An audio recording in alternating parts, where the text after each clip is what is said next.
नमस्कार, मी सविता तोत्रे. मैत्रिणींनो, आज तुम्हाला दाखवणार आहे 44 साईज बोटनिक ब्लाऊज कटिंग. म्हणजे ह्या ताई आता यांनी 44 साईजचा बोटनिक ब्लाऊज कटिंग केलाय, आकृती केली, कटिंग केलंय पेपरवरती आणि हा आकार कसा आलाय तुम्हाला दाखवायचे.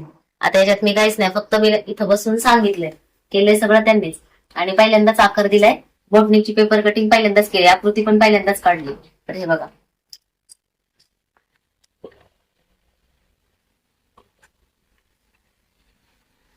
आकार बघू शकता तुम्ही, छान आलाय मस्त. आता याच्यासाठी तुम्ही किती घेतलं होतं, काय केलं होतं ते सांगा. यासाठी पहिलं इथून घेतलं 4.5 इंच, 4 इंच घेतलं.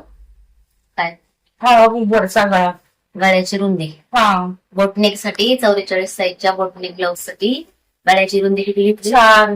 4.5 घेतली होती. ही 4.5, ही 4 आहे ना हा, उंची. मग गळ्याची रुंदी 4.5, उंची 4 आहे. हा. आणि 4चा एक बॉक्स करून घेतला आणि हा गोल आकार दिला. त्यानंतर ही पाठ उंची 4 ठेवली, हा, म्हणजे कारण 3.5 आम्हाला ठेवायची आहे. शिवून पूर्ण उंची आहे, त्याच्यामध्ये 1 इंच शिलाई घेतलेलं आहे. आणि गळ्याची उंची किती ठेवायची जर लक्षात नाही आलं तर आपल्याला पाठीचा भाग किती ठेवायचा आहे तो ठेवायचा, त्यात शिलाई किती जाणार आहे म्हणजे शिलाई मार्जिन ते त्यात मिळवायचं. त्यांना 3.5 पाहिजे, अर्धा इंच शिलाईमध्ये जाणार आहे. 4 ठेवलं आणि नंतर राहिलेला गळा लावला काढला आणि आकार पण त्यांनीच दिलाय.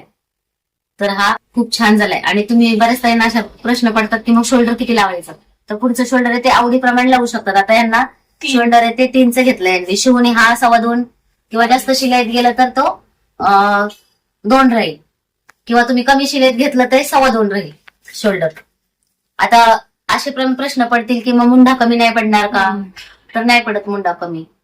आता वाटतंय तुम्हाला हा मुंडा कमी पडेल? तर मैत्रिणींना हा व्हिडिओ कसा वाटला ते कमेंट करून मला नक्की सांगा. भेटूया अशाच नेक्स्ट व्हिडिओमध्ये, तोपर्यंत स्वतःची काळजी घ्या.